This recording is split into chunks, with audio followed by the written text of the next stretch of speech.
नमस्कार विद्यार्थी मित्रांनो, आपल्या यूट्यूब चॅनलवरती पुन्हा एकदा तुमच्या सगळ्यांचं स्वागत आहे.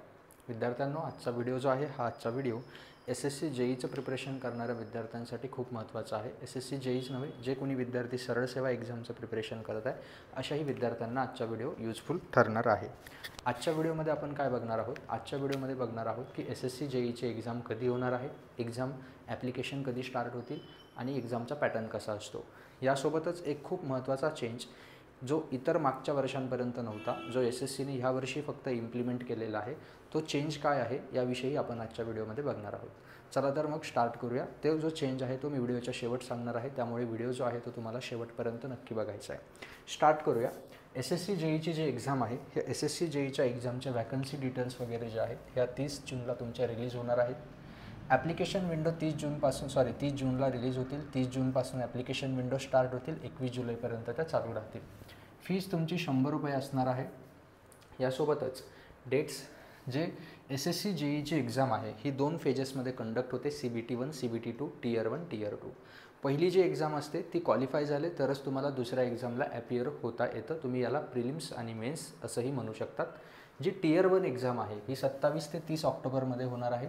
म्हणजे रिस्पेक्टिव्ह ब्रँचेससाठी सिव्हिल असेल, इलेक्ट्रिकल असेल, मेकॅनिकल असेल ह्यांच्या डेट्स येतील की कोणत्या ब्रांचचा पेपर कधी आहे, बट वेगवेगळ्या ब्रांचेससाठी असल्यामुळे 27 ते ऑक्टोबरमध्ये 30मध्ये पहिली तुमची काय होणार आहे, स्टेज कंडक्ट होणार आहे.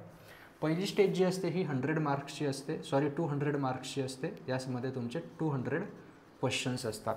टोटल 200 क्वेश्चन्स आणि 200 मार्क्स, म्हणजे एक क्वेश्चनला तुमचा 1 मार्क असणार आहे. यामध्ये 100 क्वेश्चन हे तुमच्या टेक्निकल डिसिप्लिनशी रिलेटेड, म्हणजे तुमच्या ब्रांच सिव्हिल, इलेक्ट्रिकल, मेकॅनिकल तुमची जी ब्रांच असेल त्या ब्रांचशी रिलेटेड क्वेश्चन असणार आहे. यापैकी 100 क्वेश्चन मग जे असतील हे तुमचे 100पैकी 50 क्वेश्चन जनरल इंटेलिजन्स म्हणजे ॲप्टिट्यूडसाठी असणार आहेत आणि 50 प्रश्न हे तुमचे जनरल अवेअरनेस म्हणजे करंट अफेअर्सवरती. ह्या 50 प्रश्नांना 1 मार्कप्रमाणे 50 मार्क्स आणि ह्या 50 प्रश्नांना पर क्वेश्चन 1 प्रमाणे 50 मार्क, असे टोटल हे 100 आणि टेक्निकलचे 100 असा तुमचा टोटल 200 मार्क्सचा पहिला पेपर असेल. ऑब्जेक्टिव्ह क्वेश्चन्स असतील सगळे.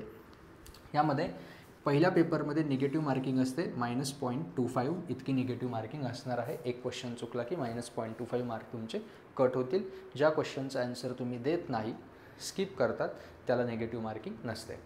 नेक्स्ट Tier 2 म्हणजे पहिली जर तुम्ही क्वालिफाय झाला तर तुमचं नाव जर आलं पहिल्याच्या सिलेक्शन लिस्टमध्ये तर तुम्ही Tier 2 एक्झाम देऊ शकतात. Tier 2च्या डेट्स अजून अनाऊन्स झाल्या नाही. पहिली एक्झाम झाल्यानंतर त्याच्या डेट्स अनाऊन्स होतील. टोटल Tier 2 एक्झाम जी आहे ही टोटल 300 मार्क्ससाठी असते. 300 मार्क्सची ही एक्झाम असते. 100 क्वेश्चन यामध्ये असतात, म्हणजे एका क्वेश्चनला तुम्हाला 3 मार्क असतात. अशा पद्धतीने 300. हे 100च्या 100 प्रश्न Tier 2मध्ये टेक्निकल सिलेबसवरती असतील, म्हणजे तुमच्या ब्रांचचा सिलेबस. आणि या ठिकाणी देखील निगेटिव्ह मार्क आहे. एक क्वेश्चन जर चुकला तर तुमचा एक क्वेश्चन चुकल्यावरती 1 मार्क या ठिकाणी वजा होणार आहे. सॅलरी तुमची 35,400 असणार आहे बेसिक पे. यामध्ये तुमचे HRA DRA वगैरे अलाउन्सेस हे ॲड होतील. आता हे तर डिटेल्स होते जे दरवर्षीच असतात SSC JEEच्या एक्झाममध्ये, जे तुम्हाला दरवर्षी बघायलाही मिळतील. स्टेज 2 देखील आता ऑब्जेक्टिव्ह आहे, हे देखील लक्षात ठेवा. ही क्वेश्चन ऑब्जेक्टिव्ह असणार आहे. आता महत्त्वाचा चेंज जो SSCने ह्या वर्षी केला तो मी तुम्हाला समजावून सांगतो. या अगोदर काय व्हायचं, सपोज 500 जागांची व्हॅकन्सी असेल. किती असतील व्हॅकन्सी? 500 व्हॅकन्सी असेल. मुलांनी पेपर दिला, सिलेक्शन झालं. सिलेक्शन लिस्टमध्ये 500 मुलांची नावं आले.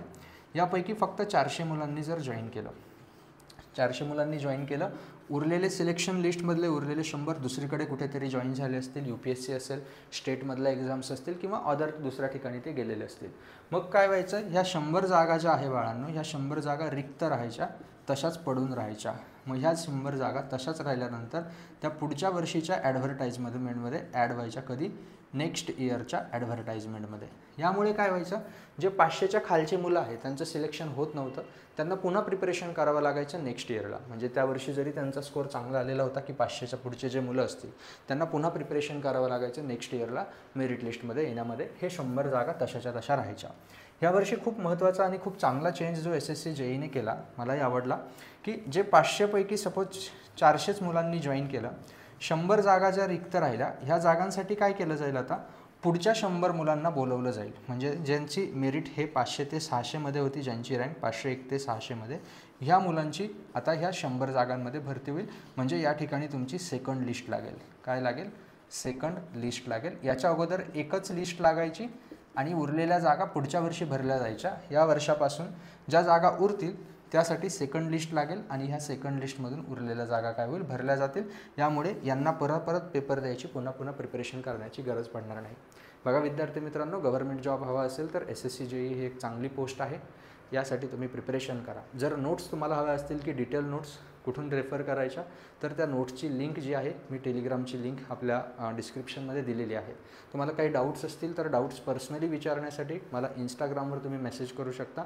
इंस्टाग्रामचीही लिंक मी काय दिलेली आहे डिस्क्रिप्शनमध्ये तुम्हाला दिलेली आहे. ठीक आहे. सो आजच्या व्हिडिओमध्ये हे एवढंच SSC JEE बद्दल. व्हिडिओ आवडला असेल तर लाईक करा, चॅनलला सबस्क्राईब करा आणि हा जो व्हिडिओ आहे हा जास्तीत जास्त विद्यार्थ्यांपर्यंत काय करायचं आहे तुम्हाला शेअर करायचा आहे आणि कमेंटमध्ये अजून कोणत्या टॉपिक्सवरती व्हिडिओज हवे आहेत या देखील सांगायचं आहे. Thank you so much. आजच्या व्हिडिओमध्ये एवढंच.